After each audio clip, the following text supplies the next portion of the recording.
Bollywood actor Saif Ali Khan पर जानलेवा हमला मामले का आरोपी आखिरकार पुलिस के हत्थे चढ़ गया। मुंबई पुलिस ने इस पूरे मामले में बड़ी कामयाबी हासिल करते हुए हमलावर मोहम्मद इस्लाम शहजाद की पूरी कुंडली निकाल ली। आरोपी से जुड़े एक एक सवाल का जवाब आपको देने की कोशिश करेंगे। केस को लेकर ताजा अपडेट क्या है ये भी बताएंगे। साथ ही इस मामले को लेकर क्या एंगल निकाला जा रहा है, किसकी कहां गलती है, सब पर बात करेंगे। लेकिन उससे पहले आप आयोन भारत को सब्सक्राइब कर लीजिए। स्वागत है आपका। मेरा नाम तान्या अधिकारी है।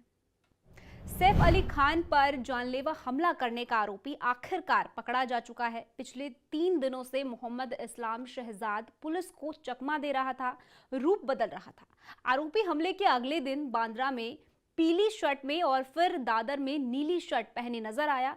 मुंबई में बांद्रा से लेकर दादर तक आरोपी कई सीसीटीवी कैमरे में कैद हुआ।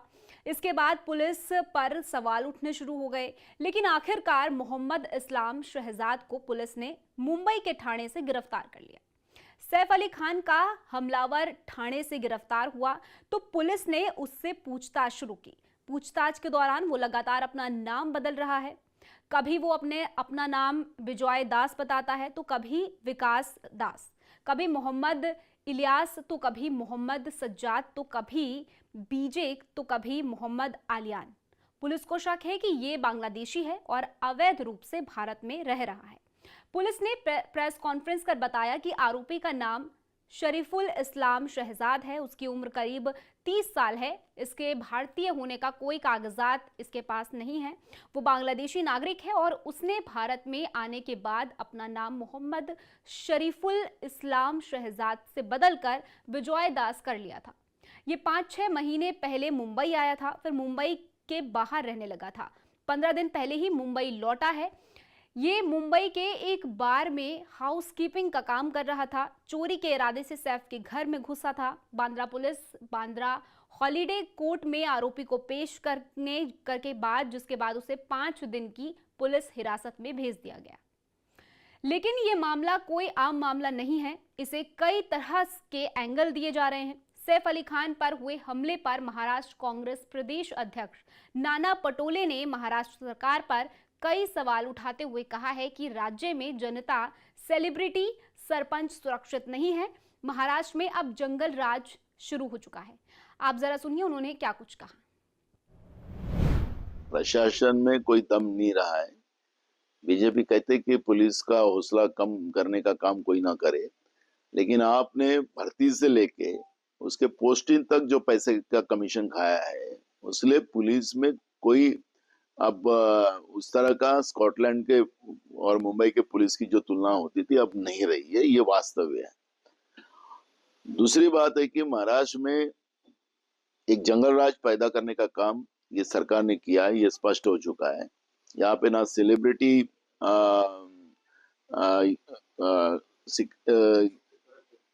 सुरक्षित है और यहाँ पर गांव का सरपंच सुरक्षित है।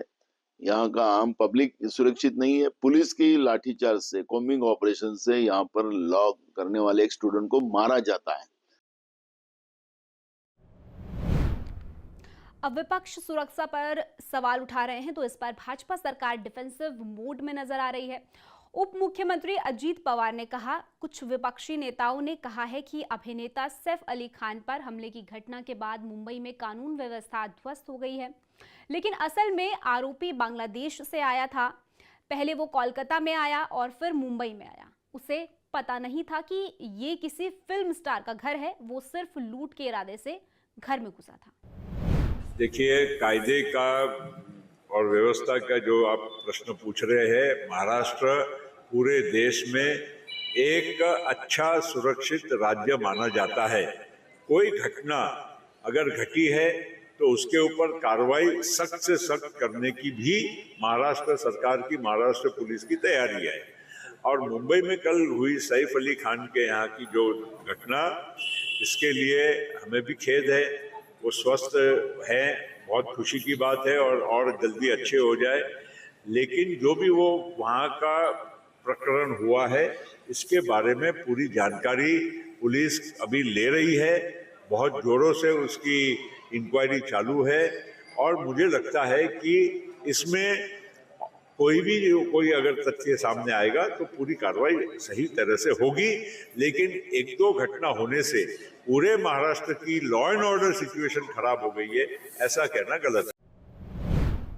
इसके अलावा महाराष्ट्र सरकार में मंत्री पंकज मुंडे ने कहा कि सैफ अली खान पर हुए हमले के बाद लोगों पर काफी ज्यादा साइकोलॉजिकल इम्पैक्ट पड़ा है। आप सुनिए उन्होंने क्या कुछ कहा। हाँ, ज़रूर एक बड़े स्टार पर हमला हुआ है, ये बहुत चीज़ अंतर्मुख करती है। बहुत ही मतलब इसका साइकोलॉजिकल इफ़ेक्ट भी लोगों पर हुआ है।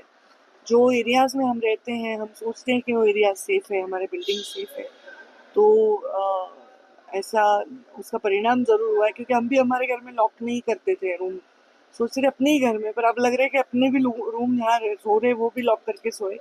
ये परिस्थिति उससे लगती है मानसिकता, और अभी उसकी जांच होनी चाहिए और उसको कड़ी से कड़ी सजा मिलनी चाहिए। देखिए, कई तरह की बातें, बयानबाजियां पक्ष और विपक्ष दोनों कर रहा है। इन सब के बीच पुलिस अपनी जांच में जुटी है। आरोपी को पकड़ने के लिए 35 टीमें लगाई गई थी और अब तक पुलिस ने 50 से ज्यादा लोगों से पूछताछ कर चुकी है और जल्द ही आरोपी से जुड़े हर तार का पता भी लगाया जाएगा। लेकिन इन सब के बीच सवाल कई है। प्रश्न उठता है कि क्या सच में महाराष्ट्र में अपराधियों को कानून व्यवस्था का कोई डर नहीं है?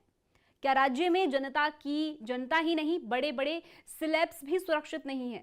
सवाल ये भी है कि अगर अपराधी बांग्लादेशी घुसपैठ है तो उसे पनाह कौन दे रहा है? कैसे घुसपैठिए बांग्लादेश से पश्चिम बंगाल के रास्ते हुए भारत में घुस रहे हैं और बिना आधार कार्ड के या फिर बिना किसी भारतीय दस्तावेज के कैसे कोई भारत में रह रहा है और ये काम भी कर रहा है?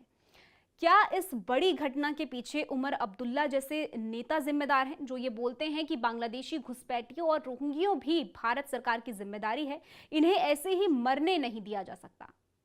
सवाल ये भी है कि इस तरह जहां मोदी सरकार अवैध नागरिकों को देश से बाहर निकालने में जुटी है, वहीं दूसरी तरफ हमारे ही देश के बड़े राजनेता ही इस तरह की सोच रखते हैं और अपने वोट बैंक के लिए घुसपैठियों के लिए इतनी नरम दिल रखते हैं। तो क्या हमारा देश इस तरह सुरक्षित रह पाएगा? पूरे मुद्दे को लेकर आपकी क्या कुछ राय है, कमेंट सेक्शन में जरूर बताइएगा। बाकी देश और दुनिया की ऐसी खबरों के लिए आप देखते रहिए आयोन भारत।